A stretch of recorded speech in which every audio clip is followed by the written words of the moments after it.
एक गांव के अंदर बारात आ जाती है और बाराती कम से कम 130 से 140 के बीच में होते हैं। बड़े ही धूमधाम से बारात की वहाँ पर चढ़ाई होती है। डीजे और जो बाजे और गाजे का जो वहाँ पर प्रबंध होता है, उसके बाद जब फेरे पड़ने वाले होते हैं उससे पहले होता है यहाँ पर इतना बड़ा कांड कि जो घर की छोटी लड़की होती है अचानक ही गायब हो जाती है। और जब वो लड़की मिलती है तो होता है यहाँ पर इतना बड़ा हंगामा, जिसे सुनकर, जिसे देखकर हर कोई व्यक्ति सोचने के लिए मजबूर हो जाता है कि आखिरकार ये लड़की यहाँ पर कर क्या रही थी। दोस्तों, अगर आप भी पूरा मामला जानोगे तो एक बार के लिए आप भी सोचने के लिए मजबूर हो सकते हो। आइए दोस्तों, जानते हैं पूरा मामला क्या था। लेकिन आगे चलने से पहले हमारी वही रिक्वेस्ट कि दोस्तों, अगर आप हमारे चैनल के साथ में नए हैं तो कृपया करके हमारे वीडियो को लाइक करें, चैनल को सब्सक्राइब करें, जिससे कि हमारा हौसला आगे बढ़ता रहे। आइए आगे की कहानी स्टार्ट करते हैं। नमस्कार, जय हिंद। आप देख रहे हैं APH न्यूज़ राहुल रावत के साथ। तो दोस्तों,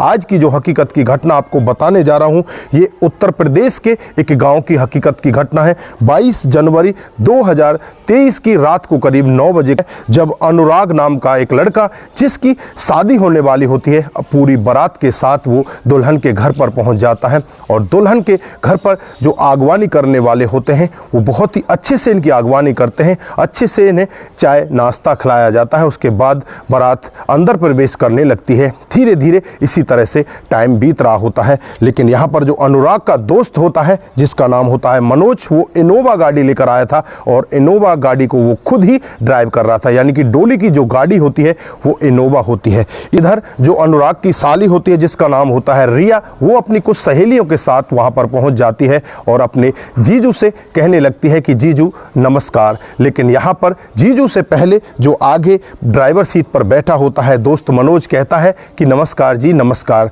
लेकिन यहाँ पर वो लड़की कहती है कि हम तुमसे नमस्कार नहीं कर रहे, तुम ड्राइवर हो, अपनी हद में रहो। लेकिन यहाँ पर मनोज कहता है कि तुमने बताया नहीं कि मैं ड्राइवर नहीं हूँ। अपने दोस्त अनुराग से इस तरह का वाक्य कहता है। अनुराग कहता है कि हाँ हाँ बाबा, ये मेरा ड्राइवर नहीं है, मेरा दोस्त है, मेरा भाई है, इसे भी तुम जीजा कहो। फिर वो लड़की कहती है कि तभी तो ये इतना ज़्यादा इतरा रहा है।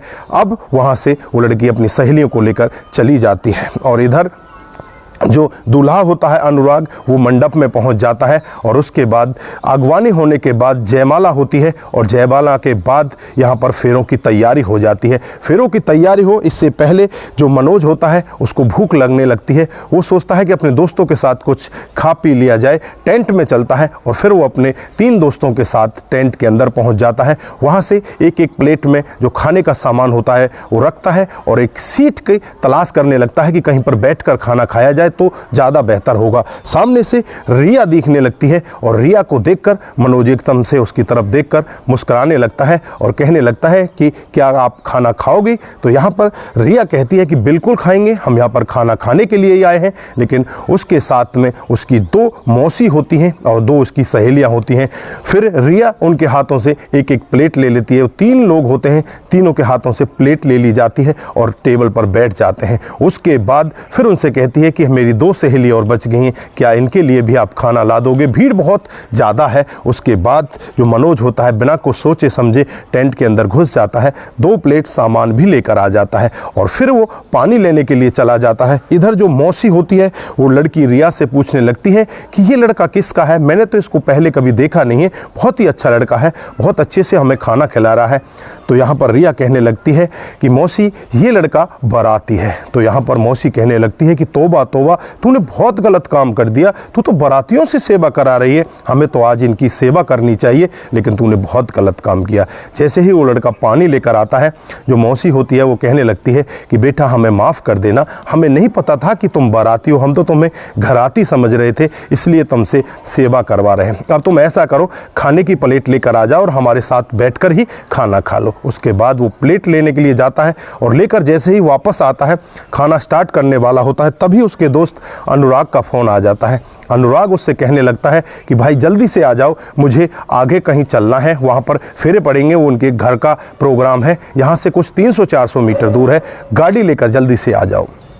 अब यहाँ पर जो मनोज होता है अपने खाने की प्लेट वहीं पर छोड़ देता है और तुरंत ही वहाँ से चलने लगता है। जो रिया होती है उसकी तरफ देखने लगती है, उससे कहती है कि खाना तो खाते जाइए, लेकिन यहाँ पर जो मनोज होता है वो कहने लगता है कि मैं अब खाना नहीं खा सकता, मैं तो बाद में ही खाऊंगा क्योंकि मेरे दोस्त को मुझे मंडप तक लेकर जाना है। उसके बाद वो अपनी गाड़ी निकालता है, अपने दोस्त को अपने साथ बिठाता है और मंडप में पहुँच जाता है। वहाँ पर फेरे स्टार्ट हो जाते हैं, पंडित जी बैठ जाते हैं, दूल्हा दुल्हन को साथ में बिठा लिया जाता है और उसके बाद पंडित जी फेरे की विधि स्टार्ट कर देते हैं। इधर जो श्रद्धा होती है वो इधर मनोज की तरफ देखती रहती है और मनोज से कहती है कि तुमने तो कुछ खाया भी नहीं, तुम्हें तो भूख लग रही होगी, क्यों ना कि मैं तुम्हारे लिए कॉफ़ी बना कर ले आती हूँ। इधर जो मनोज होता है कहने लगता है कि रहने दो, मुझे कोई दिक्कत नहीं, मुझे तो ऐसी आदत है, मैं तो बाद में भी खा लूँगा। लेकिन यहाँ पर श्रद्धा कहती है कि तुम ऐसा क्यों कह रहे हो, तुमने हमारी इतनी मदद की है तो मैं तुम्हारे लिए कॉफ़ी तो बना कर ला सकती हूँ। उसके बाद वो अपने किचन के अंदर जाती है और वहाँ से कॉफ़ी बना कर ले आती है, मनोज को कॉफ़ी देती है और उसे इशारे में कहती है कि इसके नीचे देखो। उसके नीचे एक कागज़ पर उसका नंबर लिखा होता है। मनोज कॉफ़ी हटाता है और तुरंत ही वो नंबर अपने मोबाइल में सेव करता है और तुरंत ही व्हाट्सएप पर चैटिंग स्टार्ट हो जाती है। हाय हेलो से स्टार्ट होती है, उसके बाद धीरे धीरे करके इनकी बात आगे बढ़ने लगती है और फिर मनोज इससे पूछने लगता है कि और सुनाओ क्या चल रहा है। लेकिन यहाँ पर जो लड़की होती है श्रद्धा कहने लगती है कि कुछ नहीं चल रहा, मुझे तो बहुत ज़्यादा ठंड लग रही है। अब ठंड का नाम सुनकर जो मनोज होता है कहने लगता है कि मैं ठंड तो आपकी 10 मिनट में दूर कर दूंगा। यहाँ पर जो श्रद्धा होती है वो सोचने लगती है कि ये कह क्या रहा है। फिर उससे कहती है कि तुम क्या कहना चाहते हो, तुम अपने आप को ज़्यादा स्मार्ट समझते हो, ज़्यादा होशियार समझते हो। लेकिन यहाँ पर जो मनोज होता है वो कहने लगता है कि आप मेरे को गलत मत समझो, मेरी गाड़ी में हीटर है और हीटर चलाने के 10 मिनट बाद ही आपको ठंड बिल्कुल भी नहीं लगेगी, आप मेरी गाड़ी में आ जाओ। फिर वो कहने लगती है कि मैं तुम्हारी गाड़ी में नहीं आ सकती, तुम कुछ और मेरे साथ में गलत कर दोगे। लेकिन यहाँ पर मनोज कहता है कि विश्वास रखो, मैं कुछ भी गलत नहीं करूँगा, आप मेरे साथ मेरी गाड़ी में आ जाओ। तो फिर रिया तैयार हो जाती है और उससे कहती है कि तुम अपनी गाड़ी स्टार्ट करो और मैं 10 मिनट में आई। उसके बाद जो मनोज होता अपने दोस्तों से कहकर जाता है कि मैं 10 मिनट में आ रहा हूँ, गाड़ी में बैठा हुआ हूँ, कोई काम हो तो मुझे फ़ोन कर लेना।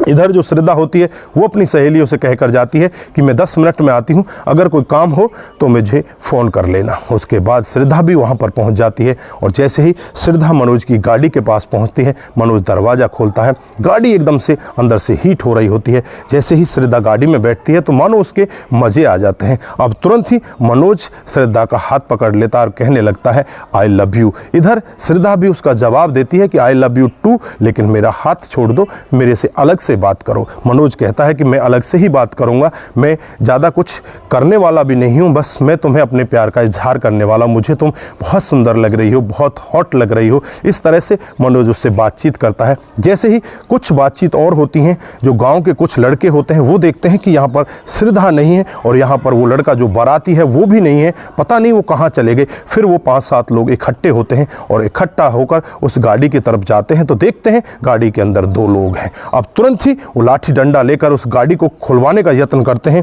जो श्रद्धा होती है वो घबराने लगती है, कहने लगती है कि आज तो बहुत बड़ा फंडा हो गया, या तो तुम यहाँ से भाग जाओ अकेले मुझे यहाँ उतार कर, या मेरे को भी साथ लेकर भाग जाओ, नहीं तो ये लोग लाठी डंडों से हमें मार डालेंगे। उसके बाद जो मनोज होता है वो कहता है कि तुम टेंशन मत लो, हमने कुछ गलत किया ही नहीं तो हम डरें क्यों। उसके बाद मनोज अपने दोस्तों को फ़ोन करता है कि तुम जल्दी से गाड़ी के पास आ जाओ, इस तरह का मामला हो गया है।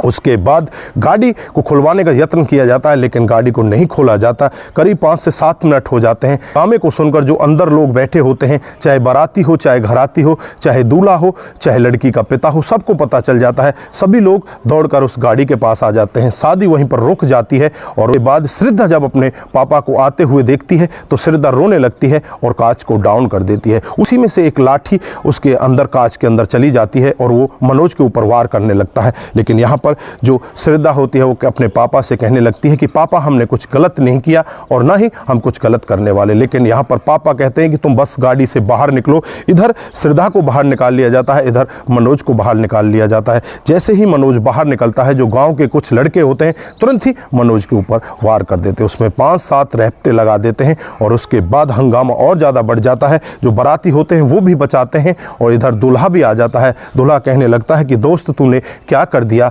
तूने मेरी बारात में ऐसा काम क्यों कर दी। यहाँ पर जो मनोज होता है वो कहने लगता है कि भाई मैंने कुछ भी गलत नहीं किया, तुम मेरा यकीन तो करो। उसके बाद दोनों की काफ़ी देर बाद जाकर बात सुनी जाती है। करीब 1 घंटे तक हंगामा चलता रहता है। 1 घंटे के बाद जो यहाँ पर अनुराग होता है वो खुद आगे बढ़ता है और कहने लगता है कि मेरे दोस्त ने कुछ भी गलत नहीं किया। जब ये कह रहा है तो आप लोग समझो आप लोगों ने क्या कुछ गलत करते हुए देखा था। यहाँ पर फिर वो गांव के लोग कहने लगते हैं कि नहीं, हमने तो इन दोनों को बस गाड़ी के अंदर बैठकर बात करते हुए देखा था, तो फिर इसमें गलत क्या है, तुम इस पे क्यों भड़क रहे हो। फिर लड़की कहती है कि मुझे बहुत ज़्यादा ठंड लग रही थी, मैंने ही इनसे कहा था कि मुझे ठंड लग रही है, इन्होंने कहा था कि मैं गाड़ी का हीटर चला देता हूँ और उसमें जाकर बैठ जाते हैं। दोस्तों करीब 1 घंटे के बाद अनुराग दूल्हे की दखलंदाजी के बाद ये मामला शांत होता है और शांत होकर दोबारा से अनुराग फेरों पर बैठ जाता है। दोस्तों जैसे ही कुछ समय और बीतता है, पूरे फेरे पड़ जाते हैं, बारात विदा हो जाती है। इधर जो मनोज और श्रद्धा होती है, उन दोनों के आपस में प्यार तो हो ही चुका होता है। वो दोनों एक दूसरे के साथ नज़दीकियों में भी इतने आ चुके होते हैं कि वो दोनों उस दिन ही कसम खा चुके होते हैं कि हमें एक दूसरे के साथ शादी करनी है। फिर अनुराग इन दोनों का बिचौलिया बनता है और ठीक 1 साल बाद 22 जनवरी 2024 को इनकी शादी की डेट रखी जाती है।